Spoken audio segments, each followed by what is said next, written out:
youpi, dansons la carioca. Tant pis s'il faut dire à tout le monde au revoir. On est à Cannes. Wouhou, jour numéro 2. Cannes jour 2, celui qui met le feu. Ouais, on a enflammé le tapis rouge. On a enflammé le tapis rouge. Comment ça, tout le monde? Eh ben, en vrai, ça va. Un tout petit peu de fatigue. Un peu. J'ai l'impression que c'était le canard. Non, pas le canard. L'éléphant dans la pièce. Il fallait le dire. Ouais. Voilà, c'est ça. Les amis, C'était nécessaire. on a dormi genre 3 heures. C'est Voilà, ça. disons-le. C'est le deuxième jour. Ça- Ça Soyez- commence soyez très mal. avertis.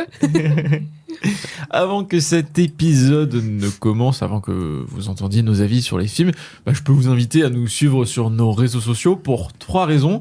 Qui sont la première, Romain, ce serait laquelle?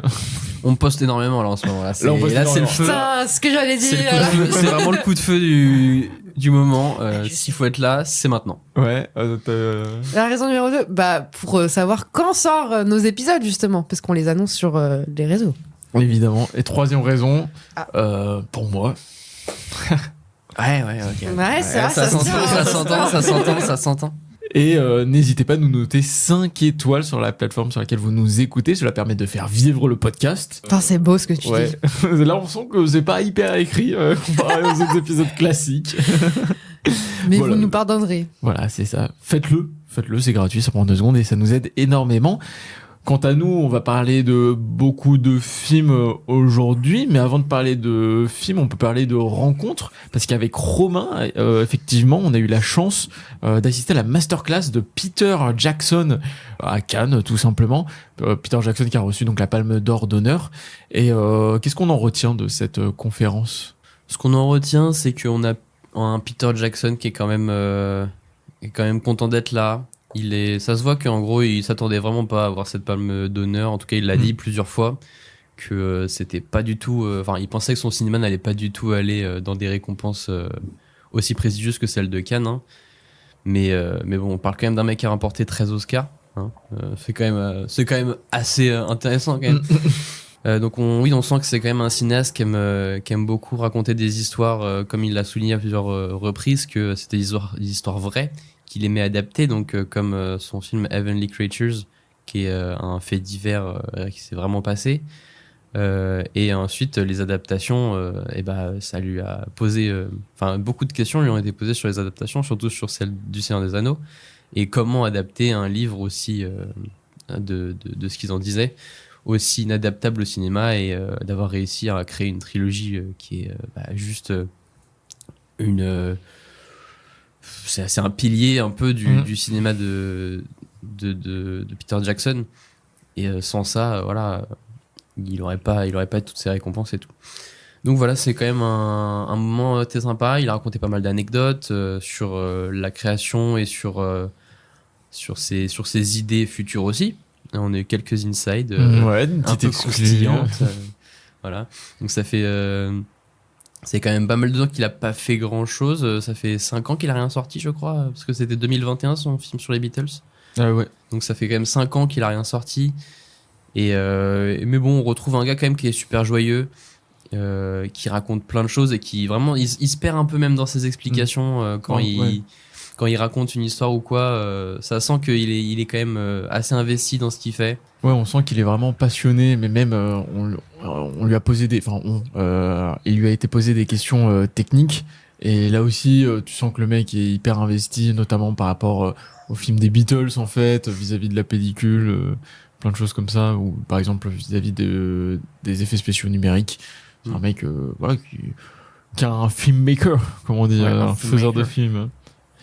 À la cérémonie d'ouverture, il semblait un peu perdu, il bégayait beaucoup. Là, pas du tout. En fait, le fait qu'il soit passionné et qu'il aime tant parler de ce qu'il fait, ça fait que c'était assez fluide, assez compréhensible. Je sais pas si la conférence, la masterclass est disponible sur YouTube. Sûrement, peut-être sur les archives du Festival de Cannes, vous pourrez la retrouver. Moi, j'ai beaucoup aimé. C'est un homme assez humble, assez drôle. Il y avait Elijah Wood dans la salle qui a beaucoup rigolé. On l'entendait beaucoup. Il a vraiment un rire très singulier. Hein. Ouais.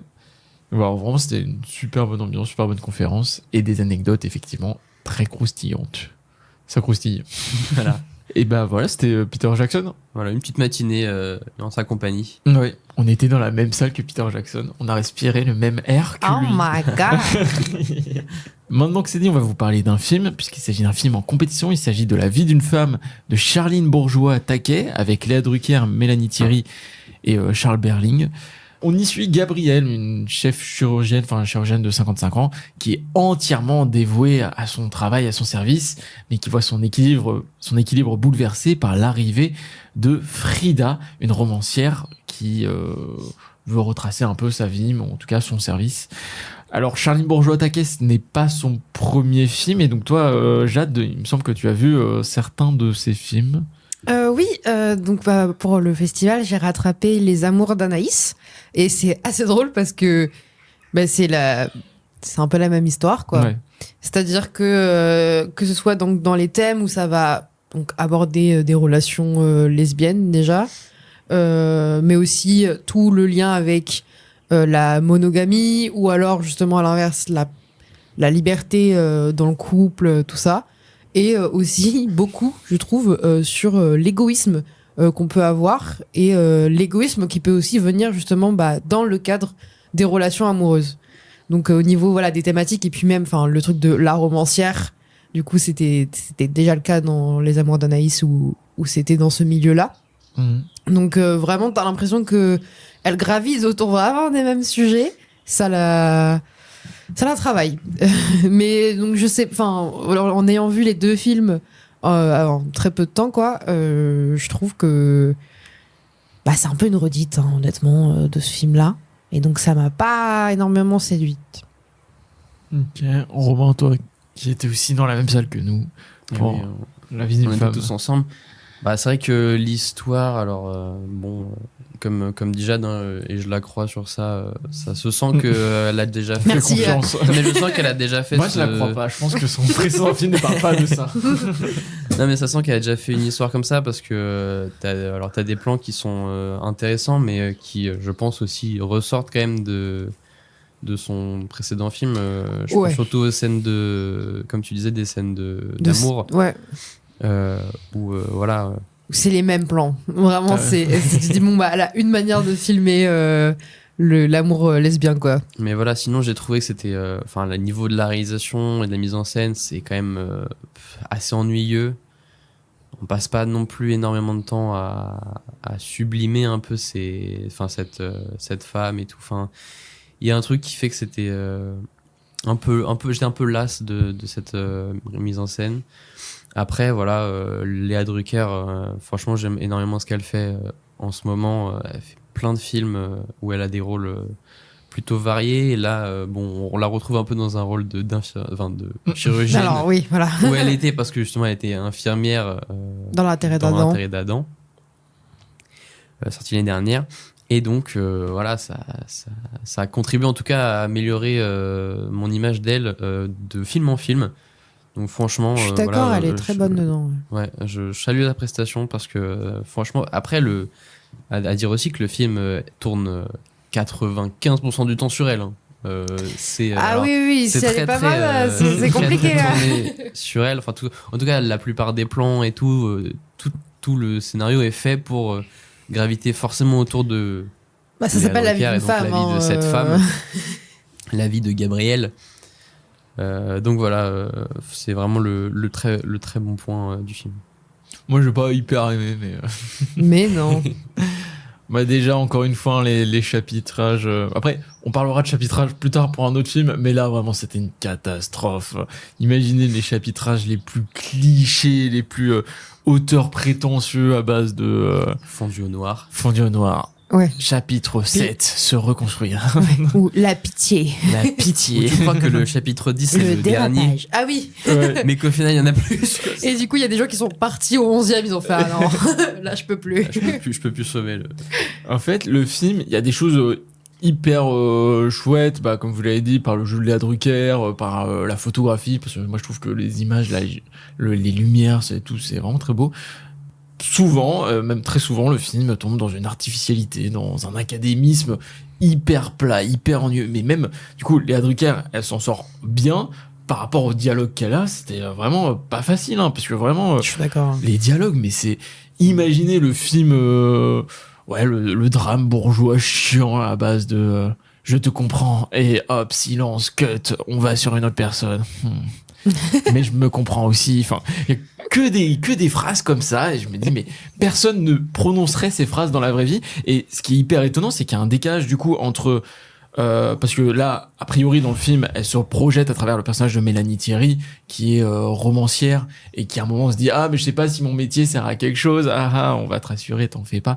Mais et du coup, elle qui est romancière, qui est un peu dans une démarche naturaliste, elle, Charline Bourgeois-Taquet, qui se veut un peu là-dedans, essayer de retranscrire une forme de réalité. Vraiment pas du tout, tout est hyper écrit, tout est hyper artificiel, donc il y a un décalage qui sonne faux et qui fait que moi je rentre jamais en émotion même dans le film quoi, c'est avec les personnages. Après, par rapport à... Enfin, pour dire un peu des points positifs du film quand même, moi je trouve que justement, encore une fois, le personnage de Léa Drucker, il est très intéressant dans ses contradictions. Oui. Et justement dans, parfois, donc à la fois son envie de faire passer son métier en priorité, et en même temps le fait qu'elle ne peut pas accepter autre chose de la part de son entourage. Enfin, c'est très compliqué. Ou alors justement à l'inverse, des fois elle attend que les autres la fassent passer avant. Donc elle est vraiment dans des contradictions qui sont pour le coup, je trouve, assez humaines en fait. Mais je suis d'accord que ces contradictions-là, elles sont toujours traduites par le dialogue. Et déjà, bon, on va au cinéma, au pire, je lis un livre, tu vois, si c'est pour juste avoir de l'écriture, bon. Et donc mais ça, c'était très compliqué. Aussi. Enfin, il y a des tentatives. Voilà, moi, sur la fin surtout. Ouais, même avec Elliot, nous on disait que notre chapitre préféré, c'était le chapitre qui s'appelait Non. Et il y a tout un truc. Alors déjà, moi j'aime beaucoup la danse et du coup ça m'intéresse toujours de voir comment on filme la danse. Et donc ça va être une performance qui se déplace dans l'espace. Donc voilà, c'est dans un lieu fermé, mais on va aller dans des escaliers, dans des couloirs, etc. Et les deux femmes vont suivre les danseurs. Et donc les danseurs, avec leur corps, vont aussi interpréter la relation qui est en train de se nouer en fait entre les deux personnages féminins, et où et pareil, toutes ces contradictions, tout ça. Donc mais comment ils vont opposer parfois les personnages de Frida et Gabriel dans l'espace, comment ils vont les rassembler. C'est ça. Certainement. Et là, tu te dis, ok, t'as une idée de mise en scène, super. Là, enfin, je m'étais dit, il y a de la mise en scène, c'est cool, ok, là, le film peut démarrer. Et il est hyper court en plus, ce chapitre. Et du coup, quand ça finit et on repasse sur un truc classique, tu fais Ouais, c'est la seule scène qui n'a pas de dialogue d'ailleurs. Vraiment, il y a non, il n'y en a pas d'autre. Parce que j'ai passé le temps, tout mon temps, elle est 1h30. Si. Il y a des dialogues. Si, elle dit, je peux t'embrasser. Il y a un dialogue, et après, je peux t'embrasser, et puis après, il n'y a plus rien, quoi. Mais donc, voilà, c'est un film, pour le coup, qui nous a un peu déçus, on peut le dire. Et un peu après, moi, moins, j'ai pas d'attente, donc je peux pas être déçu, je trouve juste ça mauvais, quoi. En tout cas, j'ai trouvé que, pour comparer avec Les Amours d'Anaïs, Les Amours d'Anaïs c'était quand même beaucoup plus plein de vie, en fait. Et vraiment toujours dans une énergie très très communicative, et là c'est un peu plan-plan, quoi. C'est pas même c'est vrai qu'en termes de du coup le chapitre 2 est assez cool en termes de mise en scène, mais sinon après je trouve que les idées qu'elle propose visuellement, parce qu'elle va quand même proposer certaines choses, je trouve que c'est quand même plutôt déjà vu. Il y a notamment une scène où elle se fâche avec son meilleur ami, et en fait la colère va pas venir de l'interprétation du dialogue, mais de l'environnement sonore autour, parce que il y a des travaux et donc il y a des lumières qui vont clignoter et tout ça. Et encore une fois, ça sonne hyper artificiel, ça sonne hyper faux, et donc t'y crois pas du tout, quoi. Et à plein de moments c'est comme ça. Moi, je m'étais noté un seul truc que j'avais bien aimé, c'est que en gros, ils passent leur temps dans le film, comme elle est chirurgienne, à préparer des plans pour savoir comment ils vont découper les humains. Et à un moment, elle a une réunion avec sa patronne qui lui montre les travaux qui vont être faits dans le bâtiment. Et en fait, ils vont reprendre le même dispositif de comment ils vont découper ce bâtiment. On va faire un trou par ici. Enfin, voilà, il y a des idées au montage qui se répondent comme ça, et c'est assez intéressant, je trouve. Mais à part ça. Oui, je suis d'accord. Beaucoup de gens sont partis aussi. Ouais, pas mal de gens. Bah, le Après ça, le chapitrage Ouais, ils rigolaient les a eu gens dans la raison salle, de hein. pas mal Ouais. de gens.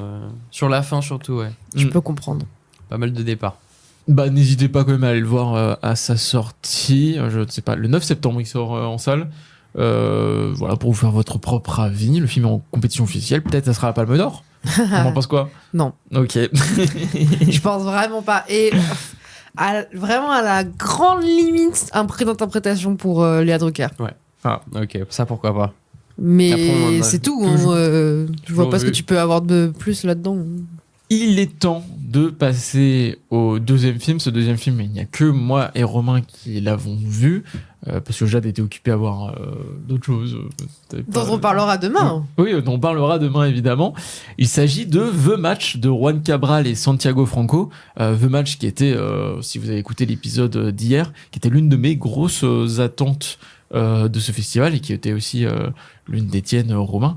Il s'agit en fait d'un film documentaire qui revient sur le match football Argentine de 1986, qui est considéré dans l'histoire du football comme l'un des plus grands matchs après le PSG Bayern de cette année. Donc le match football Argentine de 1986, alors qu'il y avait la guerre des Malouines en cours qui opposait donc l'Angleterre et l'Argentine, et comment en fait tout ce contexte politique va s'incarner sur le terrain. Le film est présenté en Cannes première, donc c'est la première fois que ce film est vu dans une salle. Et on en pense quoi? Qu'est-ce qu'on en pense? Eh ben, moi, je pense que j'ai beaucoup aimé cette histoire. C'était je pense, très important de revenir sur tous ces événements-là parce que le football, au final, passe quand même. C'est un peu du moite-moite, je dirais, même si le film est présenté comme étant vraiment axé sur le football, puisque le film s'appelle Bah, The Match. La première Mais, partie, c'est vraiment le contexte oui, voilà, politique. Et la justement. deuxième partie, on s'attarde sur le match, sur les détails, les trucs. Justement, mais en même temps, il y a quand même tout tourne autour de cette ce quart de finale, pardon. Angleterre-Argentine, au Mexique. Et c'est vraiment un documentaire qui mêle à la fois le propos historique, parce que derrière, donc, il y a tout le contexte géopolitique qui se mêle avec les Anglais qui veulent qui ont possession de ces îles, et derrière la récupération par le gouvernement argentin dans les années 80.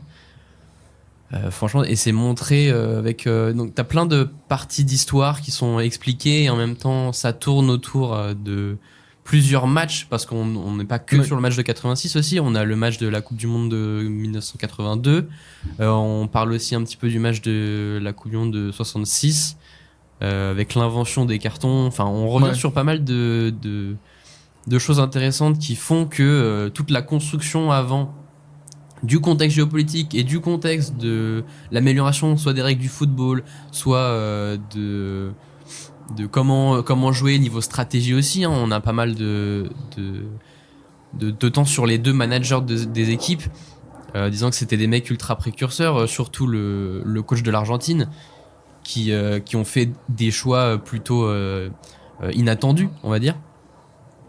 Et voilà, donc revenir sur ce match avec la fameuse finalement main de Dieu de Diego Maradona, qui est un des moments les plus historiques du football. C'est l'une des choses les plus connues, même si t'intéresses pas au football ou quoi. Voilà, même la main Maradona, de Dieu, quoi. la main de Dieu, c'est quand même quelque chose qui a énormément tourné.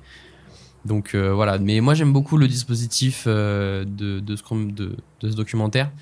Ce que j'aime un peu moins, c'est la partie avec, donc on a des joueurs qui sont interviewés en ayant des images autour d'eux de ce qui se passe, etc. En gros, c'est un peu comme s'ils regardaient le documentaire en train de se faire, et qu'ils y réagissaient, et qu'à chaque fois ils réajoutaient les parties de leur dialogue, quoi. Mhm. Mais voilà, à part ça, le fond m'a beaucoup intéressé, et j'en suis ressorti avec des choses que je ne savais pas, et ça m'a fait beaucoup plaisir. Ouais, moi, vraiment, c'est un film très très fort. Même si vous aimez pas le foot, en fait, vous allez pas être perdu. Et je pense même que vous allez aimer parce que on revient donc sur toute la dimension politique de ce sport, chose qui est très peu montrée au cinéma. Hein. Déjà, rien que le foot en lui-même, c'est pas le sport le plus montré, mais alors la dimension politique du foot, c'est autre chose. Et moi j'aime bien le dispositif donc de prendre des joueurs justement de cette époque-là et de les mettre face aux images et comment en fait ces images vont en fait le pouvoir évocateur des images, le pouvoir rassembleur de l'image, comment ça peut rassembler les gens. Il y a un propos même plus large vis-à-vis du sport, du cinéma. Moi je trouve ça hyper intéressant et montrer aussi qu'il y a encore des petites tensions qui crispent, notamment des joueurs anglais qui sont encore là à dire bah c'est honteux en fait la main qu'a fait Maradona. Ouais, ils sur reviennent le souvent match. sur le Ouais. fait qu'il se soit jamais excusé pour cette main Ouais. qu'il a finalement avoué avoir faite. Ouais. Et du côté des Argentins qui disent bah non, il n'y a pas eu de main. Hein. Moi j'ai pas vu. Si c'est ils disent si c'est pas sifflé, c'est que a priori c'est bon. C'est un quoi. peu le. Vous pensez? Moi je pense pas. Oui, c'est Voilà. un peu ça.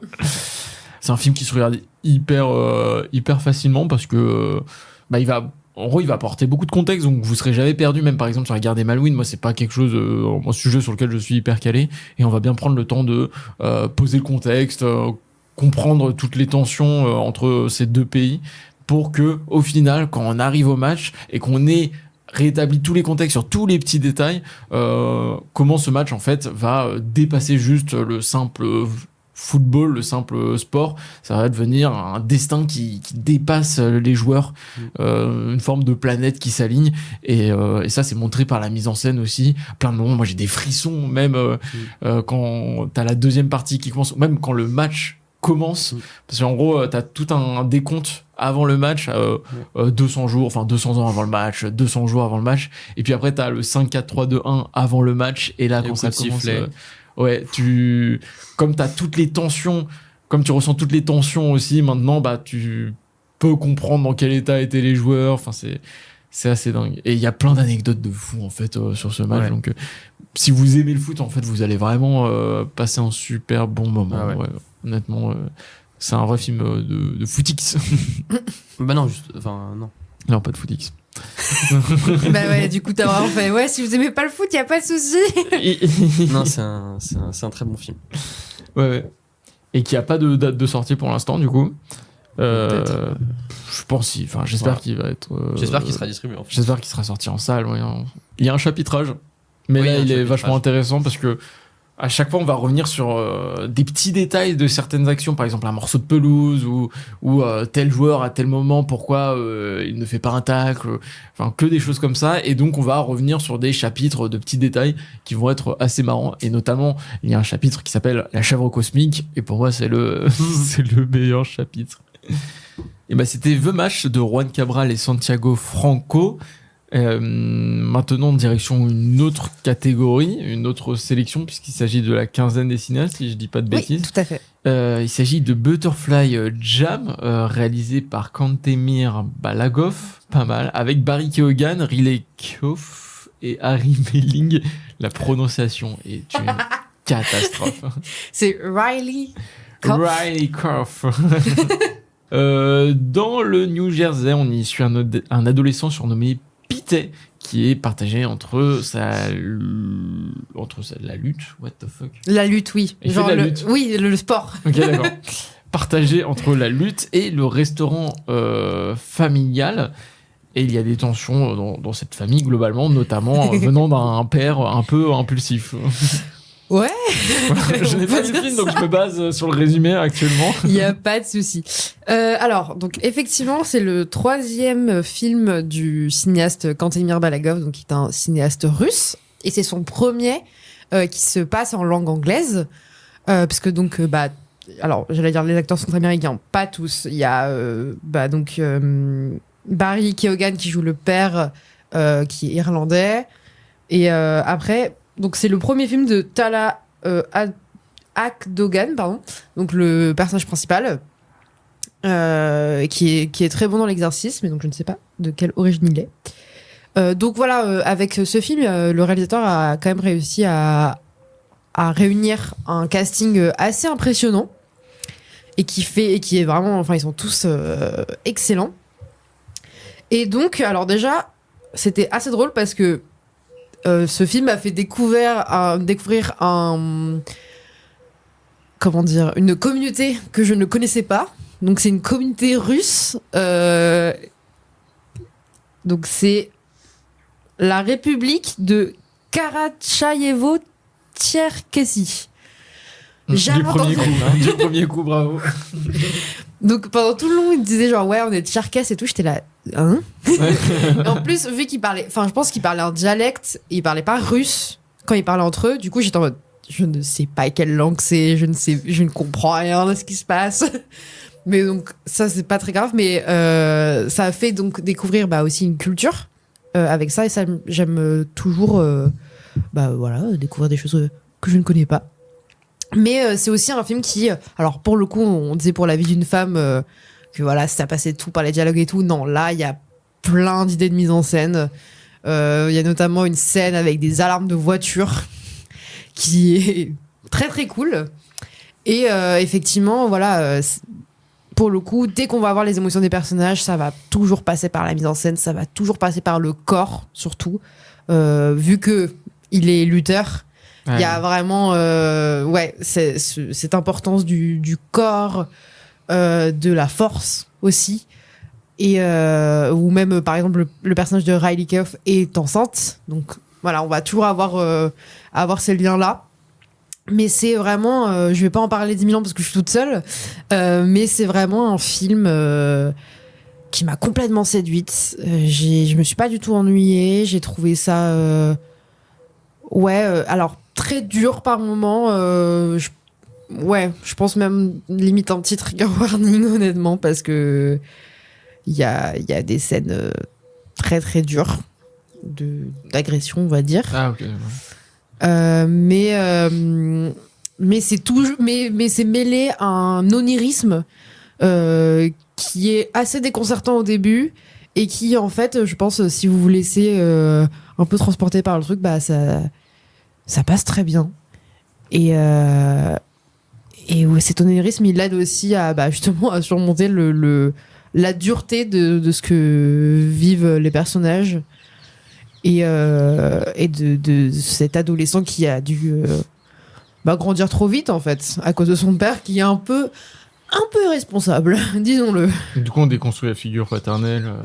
Oui, totalement. En plus, il y a ce côté où, enfin, je sais pas si vous voyez, mais du coup, l'acteur, je disais, pardon, Barry Keoghan, enfin, je trouve qu'il fait assez jeune en fait. Ouais. Et du coup, dire que c'est son père, pour moi ça m'a choqué. Je me suis dit, ou alors il a eu vraiment très très jeune. Mais donc il y a ce côté aussi où ça a l'air plus de pote que d'une relation père-fils. Donc il y a ce truc, encore une fois, le film a commencé, j'étais là, mais qu'est-ce qui se passe? Ça parle quelle langue? C'est qui pour l'un pour l'autre? C'était genre. Et en fait, je pense que ça fait vraiment partie de l'atmosphère du film, et que c'est voulu. Honnêtement, donc franchement voilà, je n'avais jamais vu de film de ce réalisateur avant, et donc comme je disais, c'est son 3e, donc franchement je regarderai bien ses précédents, et j'ai hâte de découvrir les prochains. Très bien, Butterfly Jam qui n'a pas de date de sortie pour l'instant, comme beaucoup de films à Cannes. On en reparlera sans doute au moment de sa sortie si tu l'as vraiment beaucoup aimé. Avec plaisir. Et c'est la fin de cet épisode. Déjà. Oui, fin du 2e épisode spécial Cannes. Un épisode qui était très rapide et furieux, je dirais. Bon, rapide, je sais pas, mais. Non mais rapide et furieux. Ah, par rapport. Ah, il a dormi 3 heures. Allez, on pardonne. Parce qu'avec Romain, on a vu Fast and Furious avec Vin Diesel dans la salle. Vin Diesel, Jordana Brewster et Michelle Rodriguez. Ouais. Et la fille de Paul Walker, qui ne joue pas dans le film, mais qui était là. Voilà. Elle représente le papa, quoi. Ouais. Et du coup, on va parler de Fast and Furious. Allez, moi j'y vais. On a fait un épisode de 50 minutes sur Fast and Furious, si jamais vous voulez aller l'écouter, il est toujours d'actualité. Quant à nous, c'est la fin de cet épisode spécial Cannes. Ne vous en faites pas, il y aura d'autres épisodes dans les prochains jours. Mais oui. Jusqu'au 18 Soyez mai. avertis. On se retrouve demain avec plein de nouveaux films. Oui, ça va être trop bien. On espère des bons films là en sélection officielle là. Allez. Ouais, moi j'y crois. On y croit. Believ. Peut-être la Palme d'Or. Qui Ouais. sait Qui sait. Rendez-vous demain. Bisous tout le monde et à demain. J'ai déjà dit. Ça marche pas. Salut. Ça va trancher, chérie. Mais non, qu'est-ce que tu fais? Il faut dire ça va couper, chérie, pas ça va trancher.